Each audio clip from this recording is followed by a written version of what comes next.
let's take a quick look at Psalm 1, looking at it in the ESV text. The first thing we notice is that there's no Psalm heading. This here is the editor's heading. We'll see in later Psalms where there's actually a heading attached to the Psalm itself. So this is added by the editors of the ESV. Psalm 1 itself has no Psalm heading. Now, Psalm 1 is a wisdom psalm. Wisdom psalms, by definition, are psalms that contrast two ways of life. They contrast the way of life of the righteous. So if I come to the bottom here, you'll see the righteous with the way of the wicked. And what they're always going to do is tell you that the way of the righteous leads to God's blessing and favor, and the way of the wicked leads to suffering and judgment. So we're going to see those themes unfolding. That's characteristic of wisdom psalms. They're about these two ways of life. Now, very often with a psalm, you can find out the key topic the psalm is about just by reading the opening portion. And here we have it. Blessed is the man who.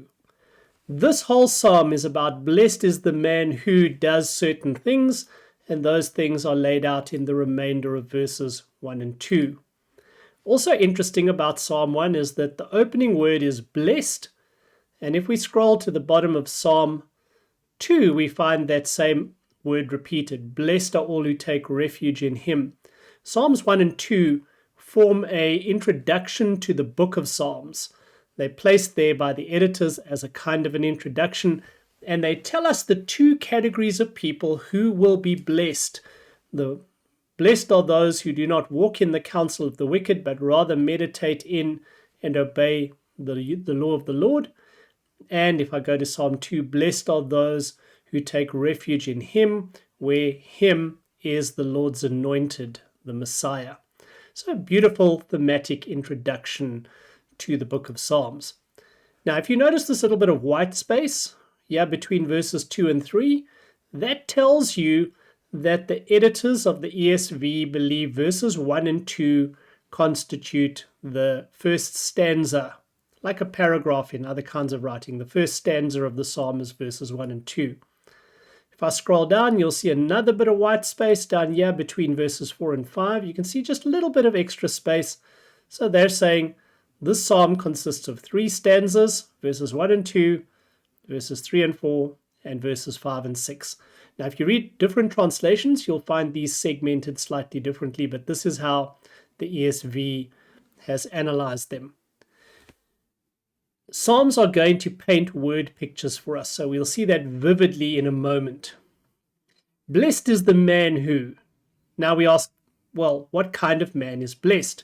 And he tells us 3 things. Walks not in the counsel of the wicked, nor stands in the way of sinners, nor sits in the seat of scoffers. These 3, they're called phrases, poetic phrases, are parallel, meaning they echo one another and they say something fairly similar. But notice that they build on one another. Walking, standing, sitting. There's a progression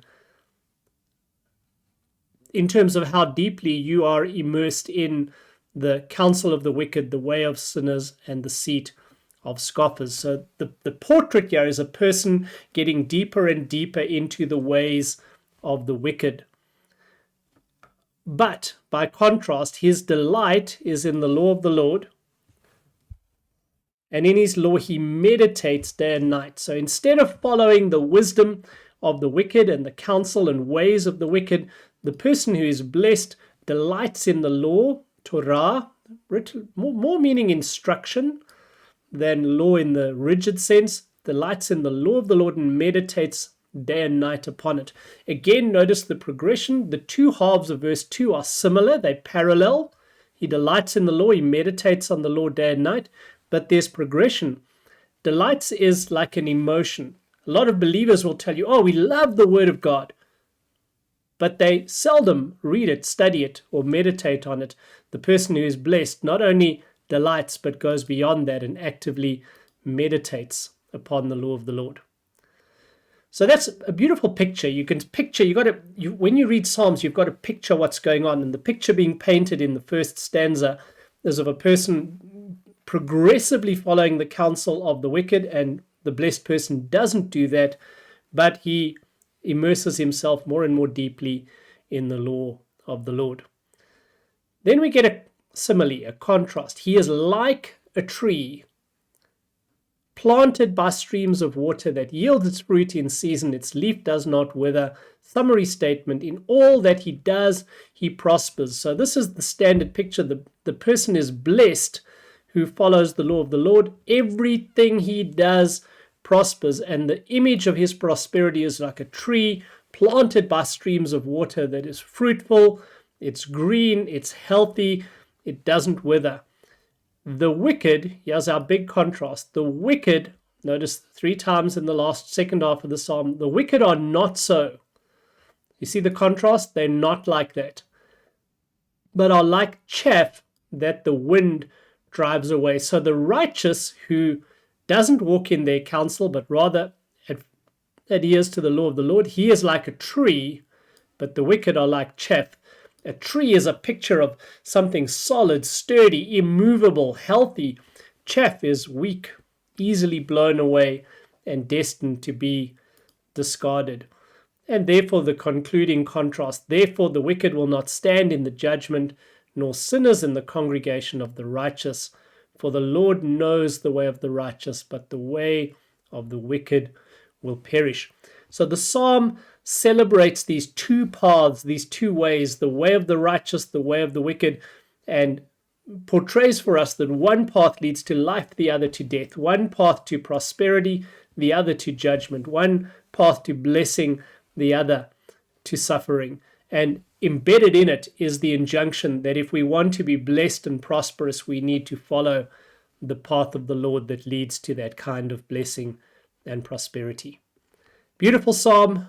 It sets the tone for the book of Psalms, which also is going to urge us to follow the ways of the Lord in order to live lives that are blessed by him.